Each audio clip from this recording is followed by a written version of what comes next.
Imam As-Sanusi, ulama terkemuka di bidang teologi Asy'ariyah.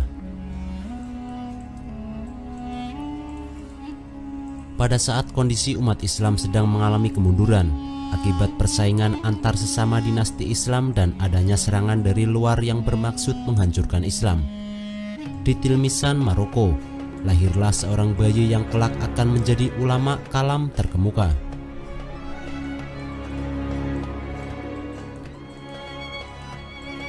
Beliau adalah Imam As-Sanusi yang lahir kira-kira 1,5 abad setelah wafatnya sejarawan muslim terkemuka yang berasal dari benua Afrika, yakni Ibnu Khaldun.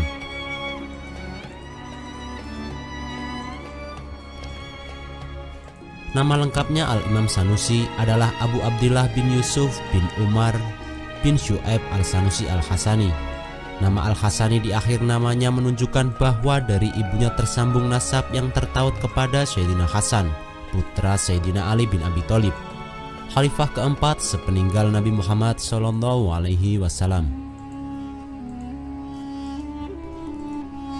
Beliau lahir pada tahun 1428 Masehi dan wafat pada tahun 1490 Masehi dalam usia lebih kurang 63 tahun. Masa kecil dan remajanya banyak dihabiskan untuk belajar membaca Al-Quran dan menghafalnya di bawah bimbingan orang tuanya, yaitu Abu Yusuf Ya'qub.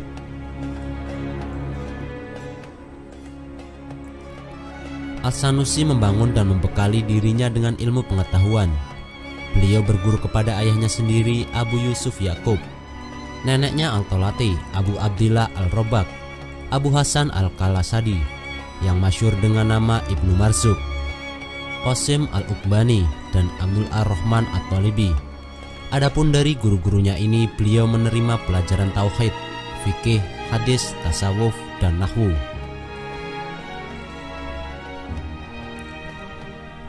Kemudian Al-Sanusi tidak ingin ilmu pengetahuan yang dimiliki dan diterimanya dari guru-gurunya itu menjadi miliknya sendiri.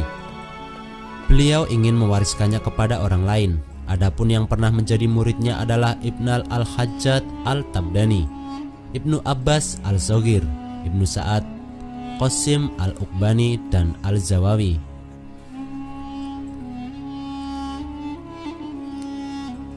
Al-Sanusi dikenal sebagai ulama yang teguh pendirian dan sangat taat menjalankan ajaran agama serta sangat warok dan zuhud. Dalam bidang teologi, Imam As-Sanusi disebut-sebut sebagai penganut aliran Asy'ariyah karena beliau menetapkan Tuhan memiliki banyak sifat.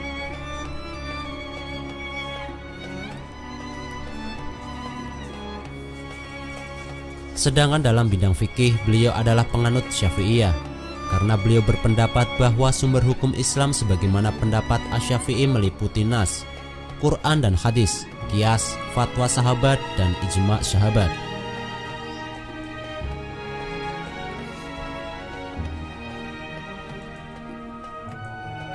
Adapun Imam As-Sanusi sejak berusia 16 tahun sudah menekuni bidang karya tulis. Beliau banyak menulis berbagai kitab, baik kitab tauhid, fikih maupun kitab tasawuf. Bahkan guru-gurunya menilai As-Sanusi adalah seorang murid yang tidak ada tandingannya dalam karya tulis. Namun karya-karyanya baru dipublikasikan ketika umurnya menginjak 30 tahun. Ini merupakan saran dari gurunya, yaitu Abdullah Al-Syarqawi Al-Hududi.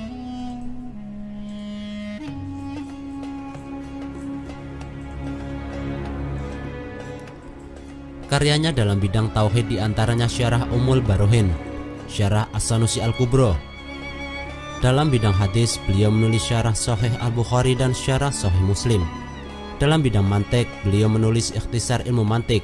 Dalam bidang tafsir, beliau menulis Tafsir Surat Shad.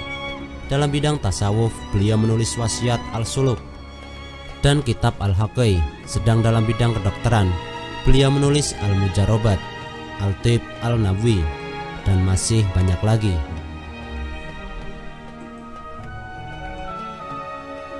Adapun di antara gagasan atau pemikiran Imam As-Sanusi yang pengaruhnya tampak sangat menonjol di kalangan umat Islam sepeninggalnya ialah dalam bidang akidah atau tauhid. Pengaruh pemikiran itu mendapat sambutan besar umat Islam di Indonesia melalui karya monumentalnya, yaitu Ummul Barohin.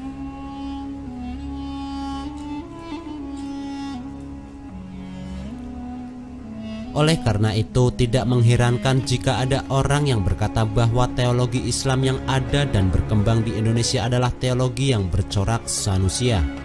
Sebab kitab Ummul Barohin dijadikan acuan oleh kitab-kitab lain dalam mengajarkan ilmu tauhid. Secara tidak langsung, pemikiran teologi As-Sanusi telah mendominasi dan mewarnai pemikiran teologi sebagian besar umat Islam di Indonesia.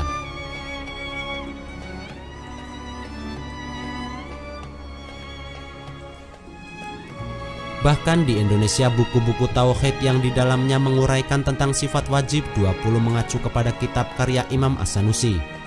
Sebagaimana diakui oleh Mustafa Abdul Al-Rasyid bahwa sampai sekarang ini, teologi Asy'ariyah masih mendominasi dunia Islam. Wallahu a'lam bishawab.